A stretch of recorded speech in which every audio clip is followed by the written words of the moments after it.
Kapin 8 ka hektarya nga plantasyon sa saging sa duha ka mga barangay sa Antipas, Cotabato ang nangadaot human gikuso-kuso sa kusog nga hangin. Ato ibalik si Efren Mamak.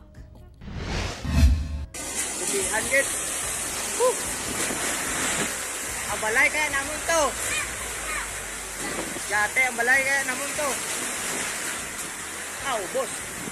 Ubos para rapay tanan. Sa video makita nga gikalisang niini mga residente ang kusog nga hangin nga giubanan pagayod sa kusog nga ulan nga nahitabo sa barangay Kanaan, Antipas, North Cotabato niadtong Domingo alas 5 sa hapon. Sa pagsuta kinaugmaan sa usa ka residente nga dunay banana plantation sa maong lugar, kini na ang iyang naabtan.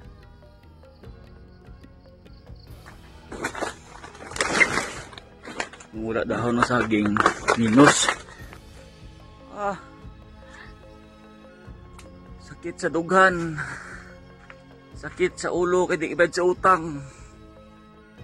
Nanghapa na ang pipila ka mga punuan sa saging.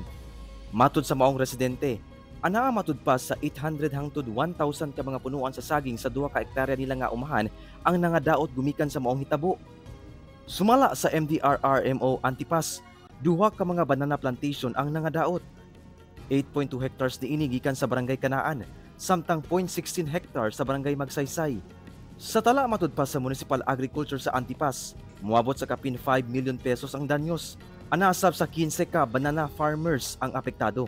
So based assessment kanila sir, hindi man siya balik portion na po yung damage.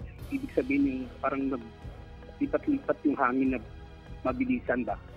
Kaya yung natamaan, yun lang po ang may sira. Sumala sa MDRRMO Antipas, posibleng epekto sa pagsulod sa bagyong Marce sa nasod ang kusog nga hangin ug ulan. Kasi yung time na yun sir, yun ang papasok na yung low pressure area pa yung tropical depression na Marcy. Efren Mamak, 1 Mindanao.